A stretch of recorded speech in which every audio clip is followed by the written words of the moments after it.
നമസ്കാരം. ഇന്ന് ചക്കക്കുരു കൊണ്ടൊരു അച്ചാറാണ് ഉണ്ടാക്കാൻ പോണത്. നല്ല ടേസ്റ്റാണ്. ഉണ്ടാക്കാത്തവരൊന്ന് ചെയ്ത് നോക്കിക്കോളൂ.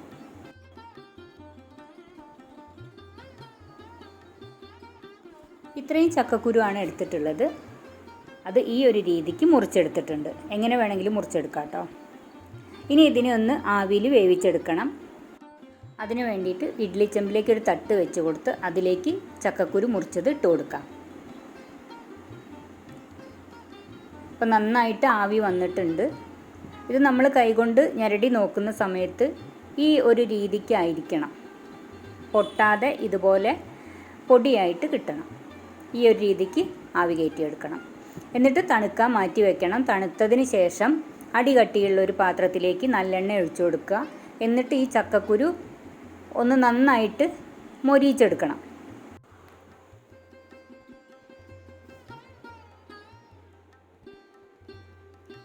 ചക്കക്കുരു ഒന്ന് മൊരിഞ്ഞ് വന്നിട്ടുണ്ട്. ഇനി ഇത് നമുക്ക് കോരി വയ്ക്കാം. ഒരു പാത്രത്തിലേക്ക് കോരി മാറ്റാം. ഇനി ഈ എണ്ണയിലേക്ക് തന്നെ കടുക് ഇട്ട് കൊടുക്കാം. കടുക് പൊട്ടി വരുന്ന സമയത്ത് 1 ടീസ്പൂൺ ഉലുവ ചേർത്ത് കൊടുക്കാം. ഉലുവ പൊട്ടി വന്നു കഴിഞ്ഞാൽ കറിവേപ്പില ചേർത്ത് കൊടുക്കാം. ഇതിലേക്ക് വെളുത്തുള്ളി, ഇഞ്ചി, പച്ചമുളക് ചേർത്ത് കൊടുക്കാം.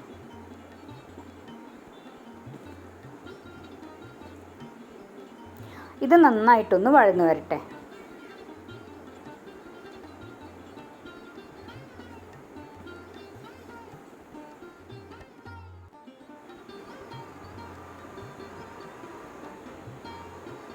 ഇനി തീ ഓഫ് ചെയ്തതിന് ശേഷം പൊടികൾ ചേർത്ത് കൊടുക്കാം.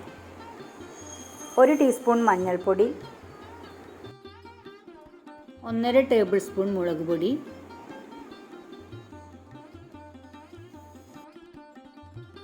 1/2 ടീസ്പൂൺ ഉലുവ പൊടിച്ചത്, 1/4 ടീസ്പൂൺ കായം പൊടി.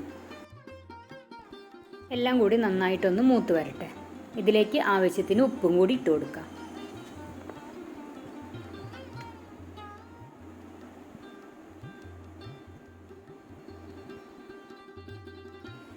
ഇനി ഇതിലേക്ക് സുർക്ക ഒഴിച്ചു കൊടുക്കാം കേട്ടോ. ആവശ്യത്തിനുള്ള സുർക്ക ഒഴിച്ചു കൊടുക്കാം. ചക്കക്കുരു ആയതുകൊണ്ട് കുറച്ചധികം സുർക്ക വേണ്ടി വരും. ഇപ്പം ഞാൻ കുറച്ച് ഒഴിച്ചു കൊടുത്തിട്ടുണ്ട്. ഇനി ചക്കക്കുരു ഇട്ടതിന് ശേഷം നമുക്ക് വേണമെങ്കിൽ ഒഴിച്ചു കൊടുക്കാം.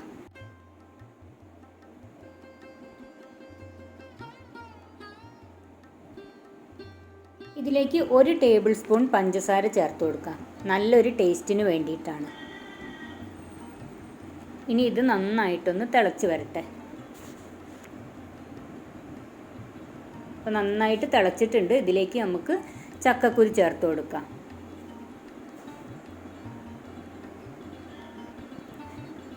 ഇനി നന്നായിട്ട് ഇളക്കി കൊടുക്കാം. ഇപ്പം തന്നെ ഇത് ഡ്രൈ ആയിട്ട് വരുന്നുണ്ട്.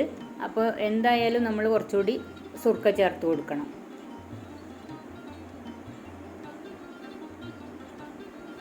കുറച്ചുകൂടി സുർക്ക ഒഴിച്ചു കൊടുക്കാം.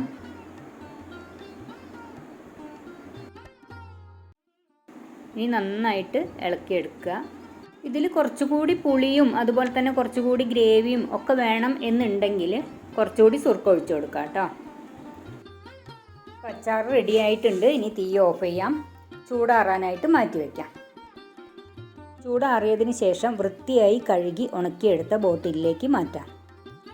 ഏത് അച്ചാറാണെങ്കിലും അത് സൂക്ഷിച്ച് വെക്കുന്ന ബോട്ടിലും അതുപോലെ തന്നെ അച്ചാറെടുക്കുന്ന സ്പൂണും ഒക്കെ നന്നായിട്ട് കഴുകി തുടച്ച് ഒട്ടും വെള്ളമില്ലാത്ത രീതിയിൽ വേണം ഉപയോഗിക്കാൻ. അപ്പോൾ നമ്മുടെ ചക്കക്കുരു അച്ചാർ റെഡി ആയിട്ടുണ്ട്. അഭിപ്രായം പറയണേ.